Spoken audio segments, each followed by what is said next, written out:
श्री शिवाय नमस्तुभयम। दोस्तों, जैसा कि आप सभी लोग जानते हैं कि 11 फरवरी 2026 यानी बुधवार को पड़ रही है फाल्गुन महीने की कृष्ण पक्ष नवमी तिथि। और दोस्तों, ये वह तिथि है जो फाल्गुन महीने में पड़ने सबसे बड़ी तिथि है, क्योंकि यह फाल्गुन महीने में पड़ने वाली है और इसका बहुत ही बड़ा और विशेष महत्व होता है। पूज्य गुरु जी ने कहा है कि अगर कभी भी मौका लग जाए और फाल्गुन महीने की नवमी तिथि बुधवार को पड़ जाए तो आप लोगों को 7 हरा दूर्वा का उपाय तो अवश्य ही करना चाहिए। इन दोनों का संयोग बहुत ही कम आता है। इसी के साथ में गुरुजी ने अपनी शिव पुराण कथा में बताया है कि इस दिन आपको 7 दुर्वा का उपाय तो आपको अवश्य ही करना चाहिए, क्योंकि ऐसा दिन पूरे साल में सिर्फ एक ही बार आता है। और दोस्तों, आप सभी लोग जानते हो कि बुधवार का अगर सबसे बड़ा उपाय है तो वह 7 हरा दुर्वा वाला उपाय है। तो दोस्तों, इस बुधवार नवमी तिथि के दिन आप लोगों को इस 7 हरा दुर्वा वाला उपाय को जरूर करना है। बहुत सारे लोग होंगे जिन लोगों ने इस उपाय को ना किया हो, मतलब पूरा साल निकल गया, उन्होंने किसी भी दिन इस 7 हरा दुर्वा वाला उपाय को ना किया हो। पर दोस्तों, आपके पास एक आखिरी मौका बचा हुआ है जो कि 11 फरवरी के दिन है। तो इस दिन आप लोगों को इस वाले उपाय को जरूर कर लेना, भले ही आपने पूरे महीने भर इस उपाय को ना किया हो। पर अगर आपने इस फाल्गुन महीने के बुधवार नवमी तिथि के दिन अगर इस वाले उपाय को कर लिया तो आपको इस उपाय को करने का वो फल मिलेगा जिसकी आपने कभी कल्पना भी नहीं करी होगी। इसीलिए आप लोग इस वाले उपाय को एक बार जरूर कर लेना है, ताकि आप लोगों के हाथ से यह मौका ना जा सके और आपको इस उपाय को करने का फल मिल सके। दोस्तों, यह उपाय पंडित जी ने अपनी अभी ही शिव महापुराण की कथा में बताया है, जिस उपाय को आज हम आपको बहुत अच्छे से समझाने वाले हैं। इस वीडियो को देखने के बाद इस उपाय को समझने के लिए आपको कोई और वीडियो को देखने की जरूरत नहीं पड़ेगी। तो चलिए दोस्तों, उपाय को शुरू करते हैं। देखिए, ये इस फाल्गुन महीने के बुधवार नवमी तिथि के दिन ये इतना खास होता है, इतना महत्वपूर्ण होता है। देखा गया है कभी बड़े बड़े पूजा पाठ अनुष्ठान से जो मनोकामना पूर्ण नहीं होते, वो फाल्गुन महीने के बुधवार नवमी तिथि के दिन एक छोटे से उपाय करने से ही आपकी मनोकामना पूर्ण हो जाती है। और बहुत सारे लोगों ने इस उपाय को किया भी है और उनको इस उपाय को करने का फल भी जरूर मिला है। अगर आप लोग भी इस उपाय को करना चाहते हैं तो आप इस उपाय को पहले अच्छे से समझ लेना, सुन लेना, उसके बाद करना। आपको इस उपाय का फल जरूर ही, और इस उपाय को कर लेने से आपके घर में चाहे किसी भी प्रकार की दुख और समस्या क्यों ना चल रही हो, आपको उसका कारण भी नहीं पता है कि भाई ये समस्या किस कारण से चल रही है, उसका कुछ भी कारण हो सकता है, जैसे इसे पितृदोष हो सकता है या किसी भी तरह का मंगल दोष भी हो सकता है। तो इस दिन आप लोगों को ये वाला उपाय कर लेना है। ये एक ऐसा उपाय है जिस उपाय को अगर किसी विशेष दिन पर किया जाए तो भाई उस विशेष दिन का जो है वो तो मिलता ही मिलता है। पर हमने उस दिन पर इस उपाय को किया है तो हमें उससे भी बड़ा फल मिलता है, और फल बहुत जल्दी मिलता है, क्योंकि आप इस उपाय को बहुत ही बड़े और विशेष दिन पर कर रहे हो।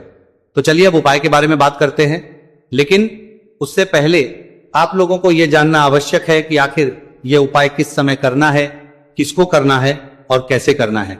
तो चलिए हम आगे आपको वीडियो में एक एक करके बता देते हैं। उससे पहले अगर आप लोग हमारे चैनल पर पहली बार हैं तो हमारे चैनल को सब्सक्राइब करना ना भूलें, और अगर आपके पास कोई सवाल है तो आप हमें कमेंट बॉक्स में बता सकते हैं। और अगर आपको हमारा वीडियो पसंद आया है तो आप हमें लाइक और शेयर करना ना भूलें। और अगर आपको हमारे चैनल की जानकारी चाहिए तो आप हमें फॉलो कर सकते हैं। और अगर आपके पास कोई प्रश्न है तो आप हमें कमेंट बॉक्स में बता सकते हैं। पहली बार आए हैं या फिर मेरी आवाज आज पहली बार सुन रहे हैं तो हमारे चैनल को सब्सक्राइब जरूर कर लेना, और इस वीडियो को करके कमेंट बॉक्स में श्री शिवाय नमस्तुभयम ओम नमः शिवाय जरूर टाइप कर देना।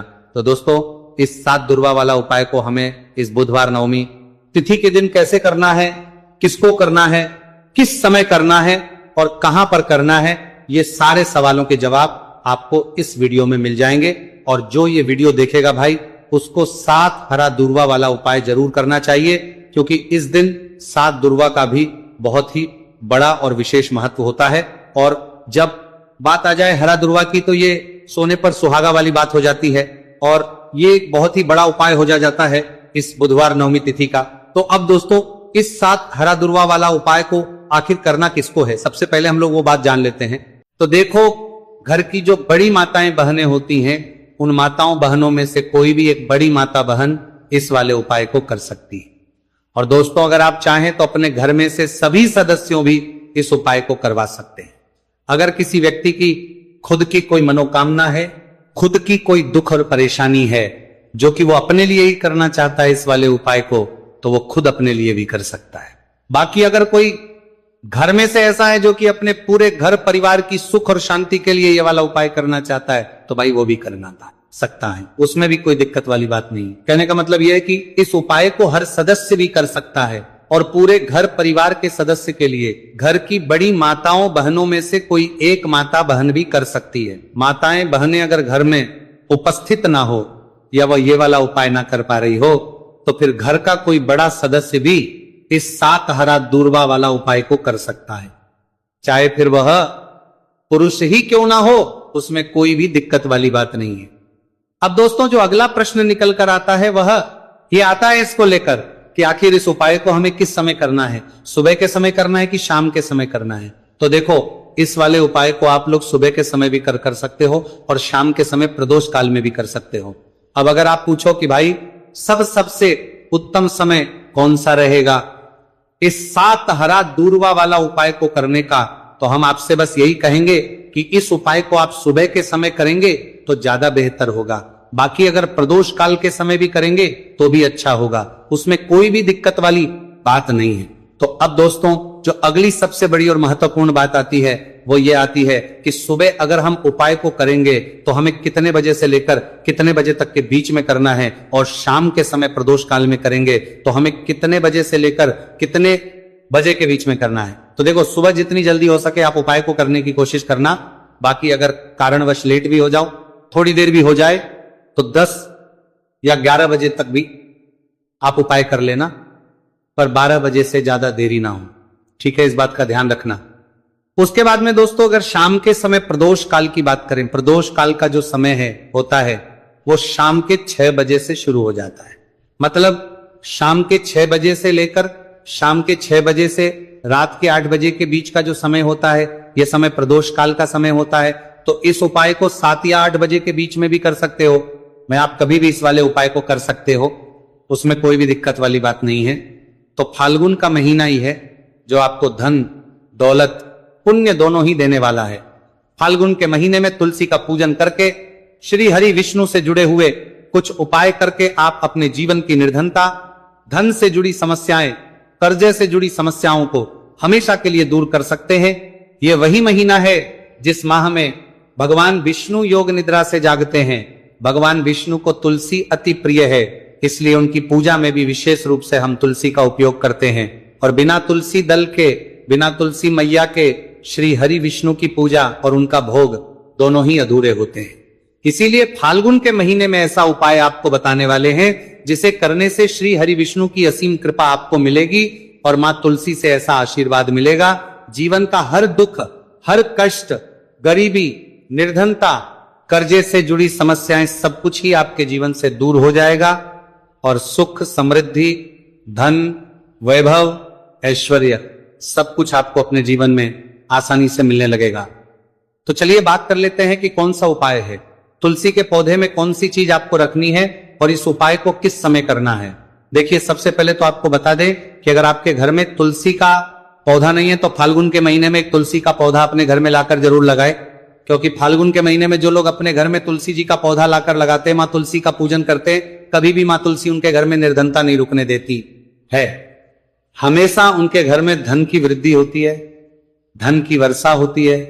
तो जरूर से तुलसी का पौधा आप फाल्गुन के महीने में अपने घर जरूर लेकर आए और अच्छे से आपको मां तुलसी का पूजन करना है, मां तुलसी के पौधे की देखभाल करनी है।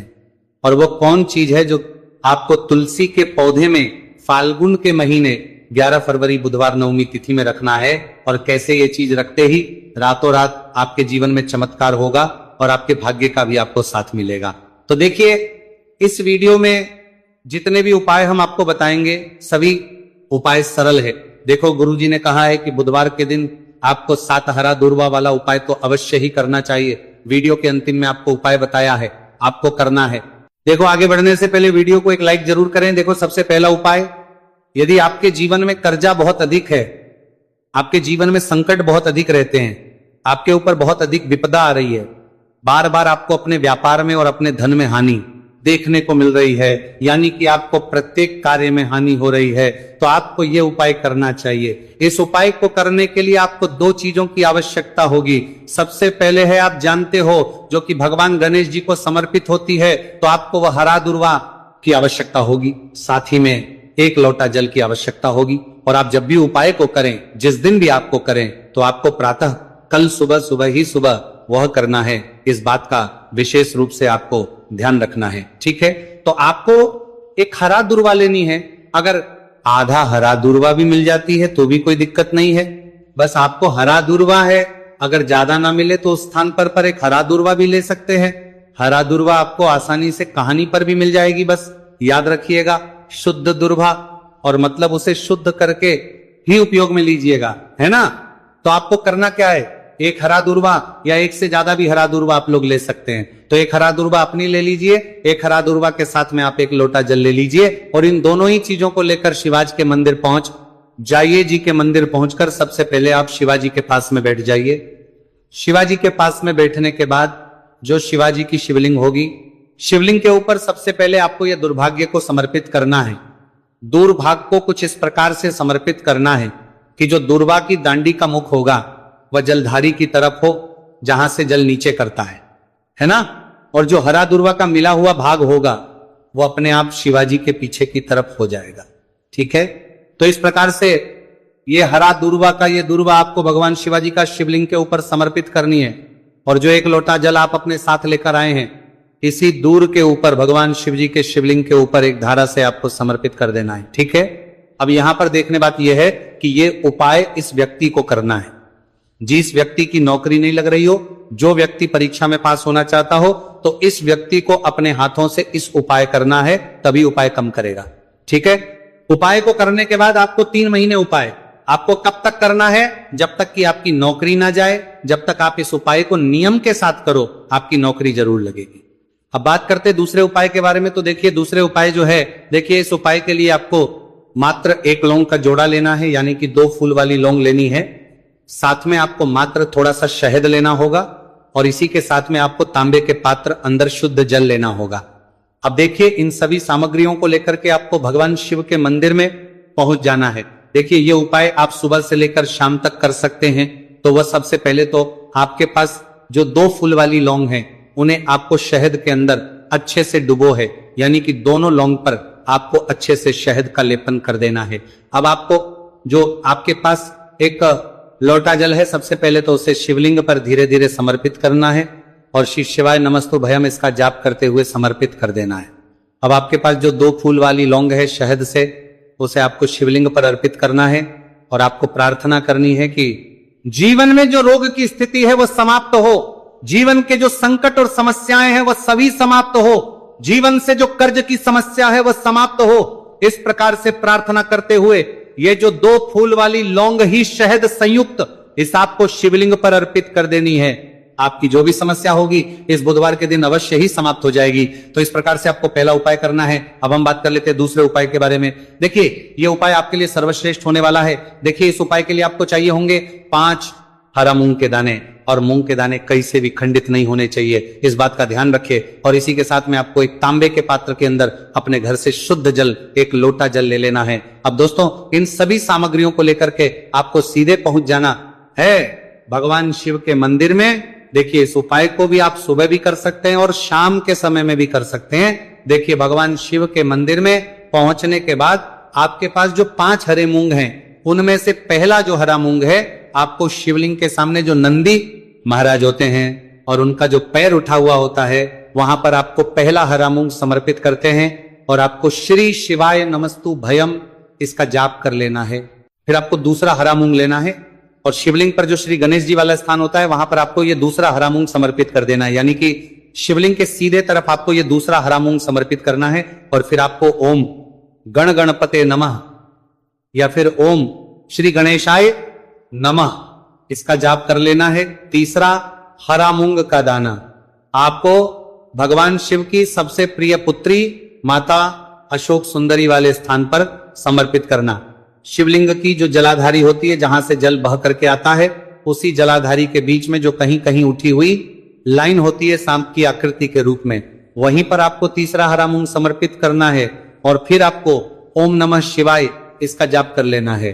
अब दोस्तों चौथा जो हरा मूंग है उसे आपको भगवान कार्तिकेय जी का जो स्थान होता है शिवलिंग पर, वहां पर आपको ये चौथा हरा मूंग का दाना समर्पित कर देना है और आप ओम नमः शिवाय इसका जाप कर लेना है। अब दोस्तों आपके पास जो पांचवा और अंतिम हरा मूंग बचा हुआ है उससे आपको उससे जल के पात्र के अंदर डाल देना है और इस हरे मूंग से युक्त जल से आपको भगवान शिव के शिवलिंग का अभिषेक कर देना है। जल आपको बिल्कुल धीरे धीरे समर्पित करते जाना है और लगातार आपको शिव महापुराण के मूल श्री शिवाय नमस्तुभयम इसका जाप करते रहना है। फिर आपको शिवलिंग के आगे बैठकर, यदि आप अपने बच्चों के लिए यह उपाय कर रहे हैं, यदि आप अपने बच्चों की बुद्धि ज्ञान और विवेक के लिए उपाय कर रहे हैं तो उसके लिए आपको प्रार्थना कर लेनी है, या फिर व्यापार में वृद्धि करने के लिए ये उपाय कर रहे हैं तो उसकी कामना करते हुए आपको प्रार्थना कर लेनी है, या फिर अपनी नौकरी के लिए कर रहे हैं, या फिर अपने इंटरव्यू के लिए, या फिर धन की प्राप्ति के लिए कर रहे हैं। जिस भी कामना के लिए आप उपाय कर रहे हैं उसे परिपूर्ण करने के आपको महादेव से प्रार्थना कर लेनी है और फिर आपको वापस अपने घर आ जाना है। पूज्य गुरु जी ने कहा है कि जो भी व्यक्ति इस उपाय को कर लेता है तो यकीन मानिए आपके जीवन की जो सारे संकट, कष्ट और बाधाएं ही वह सभी समाप्त होंगे। अब हम बात करते हैं अगले उपाय की। इस उपाय के लिए आपको एक दीपक लेना है। दीपक आप मिट्टी का भी ले सकते हैं और शुद्ध आटा मढ़कर उसका दीपक भी आप तैयार कर सकते हैं। अंदर गोलबाती का प्रयोग करना है और दीपक के अंदर आपको शुद्ध घी का प्रयोग करना है। इसी के साथ में आपको मात्र एक फूल वाली लौंग लेनी होगी। अब ये एक दीपक और एक फूल वाली लौंग लेकर के सीधा आपको पहुंचना होगा बरगद के वृक्ष के। वहां पर देखिए सबसे पहले तो आपके पास जो एक फूल वाली लौंग है उससे आपको बरगद के वृक्ष की जड़ में समर्पित करना है। देखिए अगर आपके जीवन में कोई भी बड़ा संकट आने वाला है, कोई बड़ा कष्ट आने वाला, तो वही इस उपाय के माध्यम से दूर होने वाला है। महादेव की विशेष कृपा रहेगी कि जो भी संकट आपके जीवन में आने वाला होगा वो भी दूर हो जाएगा। तो आपको एक लौंग समर्पित करनी है बरगद के वृक्ष की जड़ में और वहीं पर आपको जो है गोल बाती वाला दीपक जो आप लेकर के गए हैं उससे भी वहां पर प्रज्वलित कर देना है बटकेश्वर महादेव का स्मरण करते हुए। देखिए जब भी आपको जीवन में इस साल लगने लगे कि आपके जीवन में कुछ भी अच्छा नहीं चल रहा है तब भी आपको इस उपाय करना है। तो इस प्रकार से आपको यह उपाय करना है। अब हम जान लेते हैं चौथे विशेष उपाय के बारे में। देखें यदि आपके विवाह में शादी में कोई भी समस्या आ रही है, यदि आपका जो कर्ज है वह दिन पर दिन बढ़ते ही जा रहा है तो आपको यह चमत्कारी उपाय करना चाहिए। कोई भी समस्या अगर जीवन में है तो उसे दूर करने के लिए आपको इस उपाय करना चाहिए। मंगल दोष से जुड़ी हुई समस्या भी है तब आपको यह उपाय करना चाहिए। देखिए इस उपाय के 4 महिमा जाते हैं लिए आपको एक तांबे के पात्र के अंदर अपने घर से शुद्ध जल लेना है और इसी के साथ में आपको एक चुटकी लाल चंदन लेना होगा।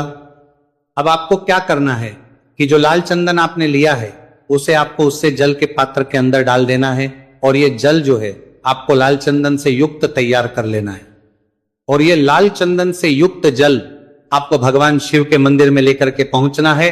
लेकिन उपाय भी आप सुबह से लेकर के शाम तक कर सकते हैं। अब दोस्तों ये जो लाल चंदन से युक्त जल है इसे आपको भगवान शिव के शिवलिंग पर धीरे धीरे अर्पित कर देना है और आपको लगातार श्री शिवाय नमस्तुभयम इसका जाप करते रहना है। देखिए यदि आपके जीवन में विवाह से जो ही समस्या चल रही है तो आपको मंगलेश्वर महादेव का स्मरण करना है और जीवन में अधिक कर्ज की समस्या है तो आपको आर्यन मुक्तेश्वर महादेव का स्मरण करना है। देखना एक दिन आपकी सब तरह की समस्या जल्दी ही समाप्त हो जाएगी। तो इस प्रकार से आपको यह चौथा उपाय करना है। अब हम जान लेते हैं। तो दोस्तों